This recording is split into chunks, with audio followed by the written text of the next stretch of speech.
এটা নিয়ে আমরা আলোচনা করতেছি অনেকদিন ধরে, বিশেষ করে পরিবর্তনের পরে।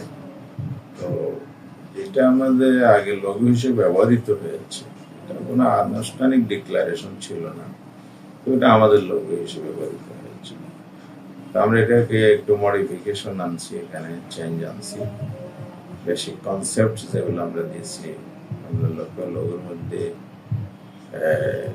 দাঁড়িপাল্লার ইয়ার উপর একটা কলম ইয়ে আছে, জ্ঞান ভিত্তিক সমাজ, নলেজ বেস সোসাইটি, দাঁড়িপাল্লা ইনসাফের প্রত্যেক ন্যায় ভিত্তিক সমাজ, এবং লাল সবুজের পতাকা আছে, সেখানে বাংলাদেশ এই ভূখণ্ডে আমরা একটি ন্যায় ভিত্তিক জ্ঞান ভিত্তিক সমাজ, যেখানে মানুষের কল্যাণ হবে, অধিকার সুরক্ষা হবে, সুবিচার, জবাবদিহিতা, স্বচ্ছতা, দুর্নীতিমুক্ত, বৈষম্যমুক্ত একটি সমৃদ্ধ দলমত নির্বিশেষে সরকার জন্য কল্যাণকর একটি রাষ্ট্র পায়।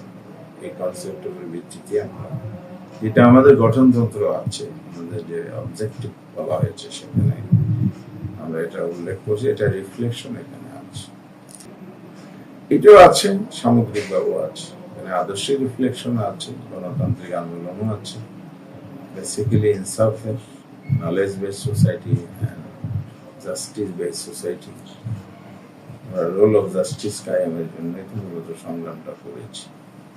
তো এটা এখন নতুন না, এই বিপ্লবের আগেও কিন্তু আমাদের গঠনগুলো এটা আছে।